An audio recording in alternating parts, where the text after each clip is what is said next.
ekhaya mangizofika bengifona ngisho ukuthi ngiyeze ngifike sekwazi umgwaqo wonke ukuthi ngiyeze angazi ke manje ukuthi ngizokwenza njani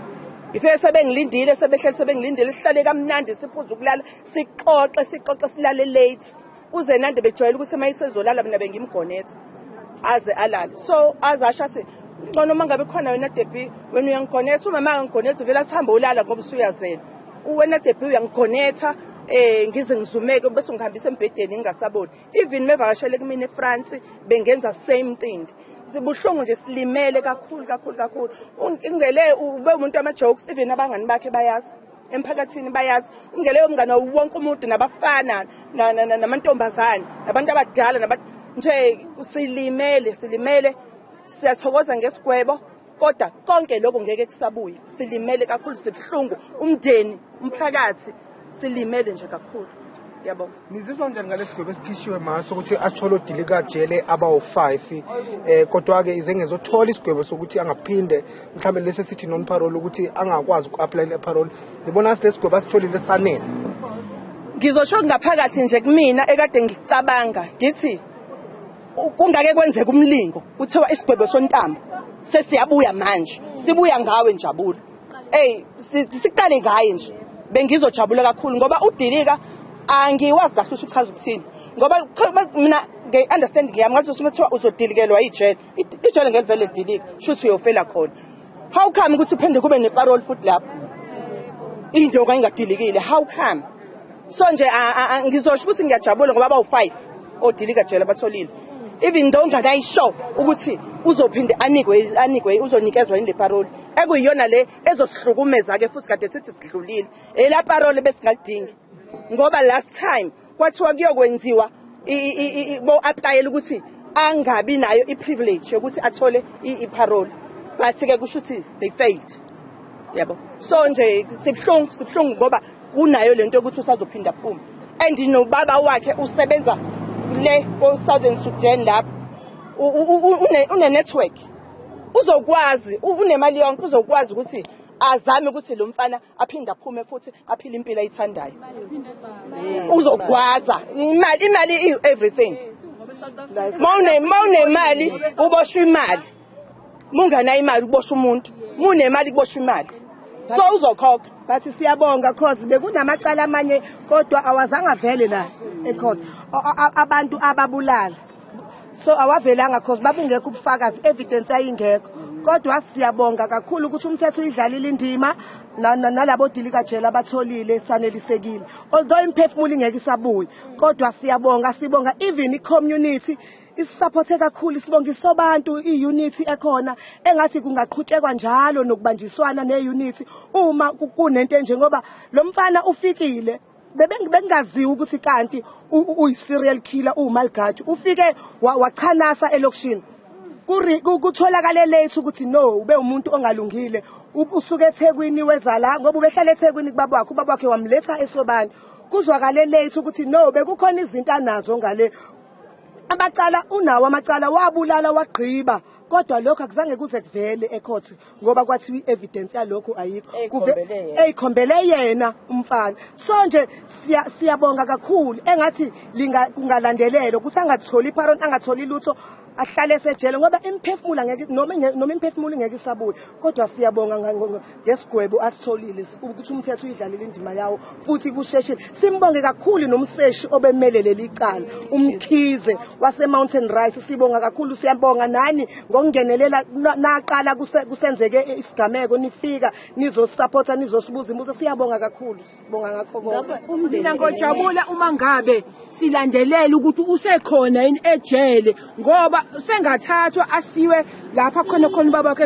eSudan ngoba umthetho le South Africa awukho right awukho nje right kwaba kuhle ngempela amasolana usekhona yini ejele mina anganelisekile anganelisekile engathi ngayilandela ukuthi uzoba khona yini ejele ngoba le South Africa kusebenza imali njengoba bakhe eSudan bangamthusa la bayogotshela eSudan kufikele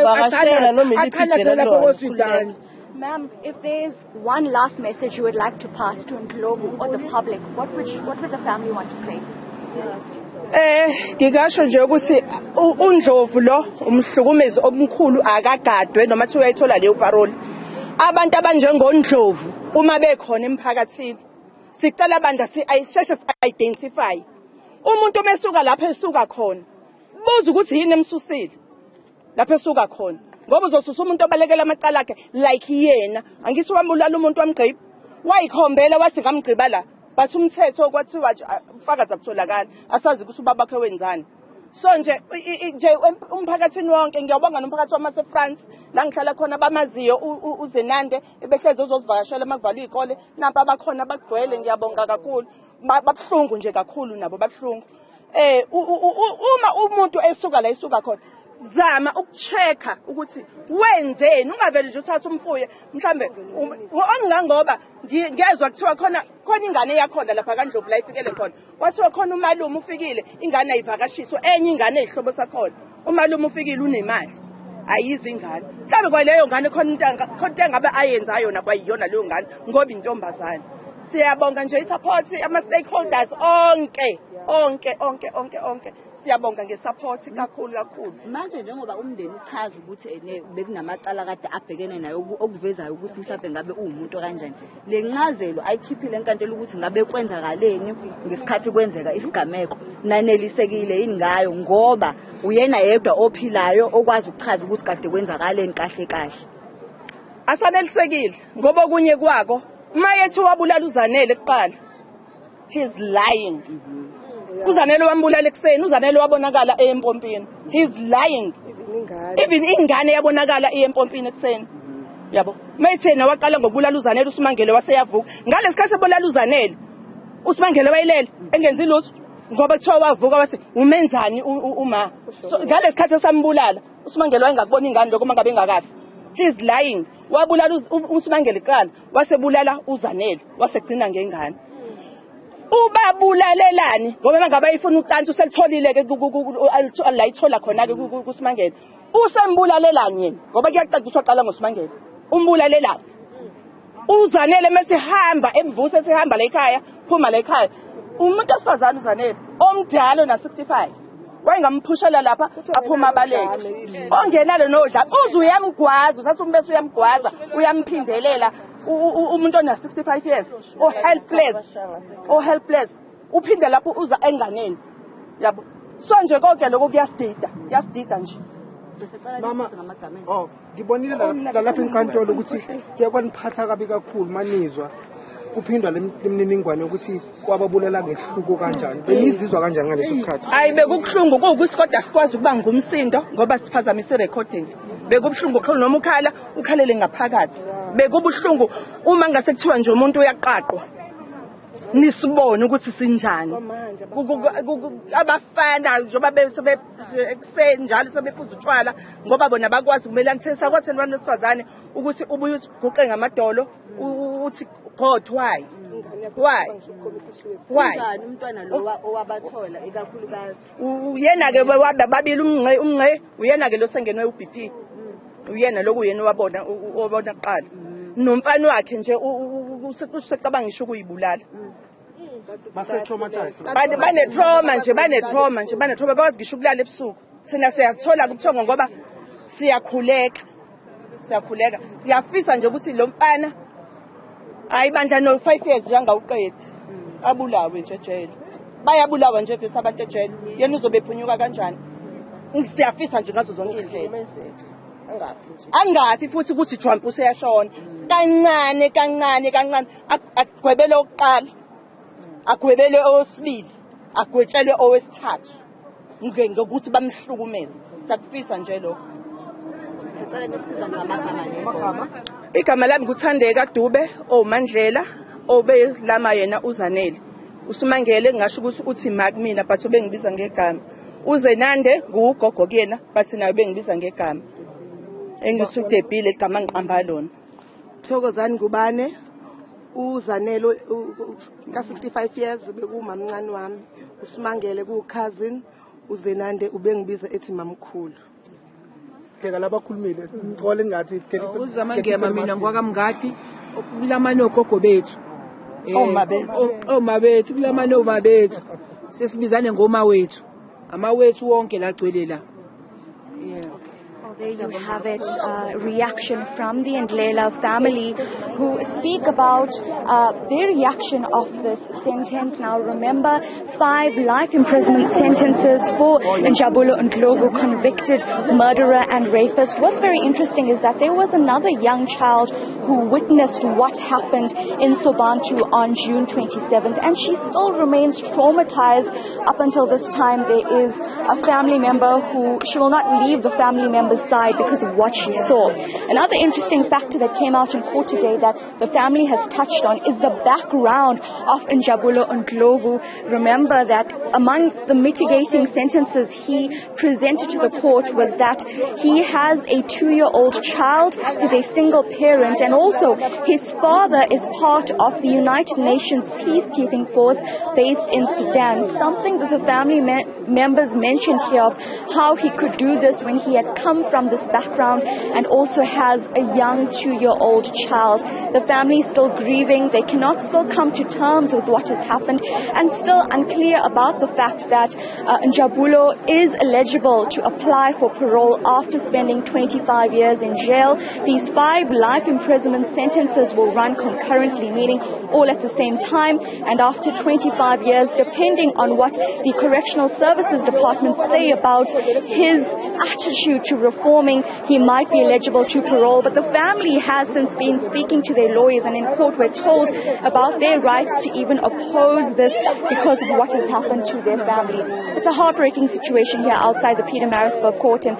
even inside court, many of these family members, the woman you saw here speaking at the forefront for the Ndlela family, had broken down in court. One of the woman that was here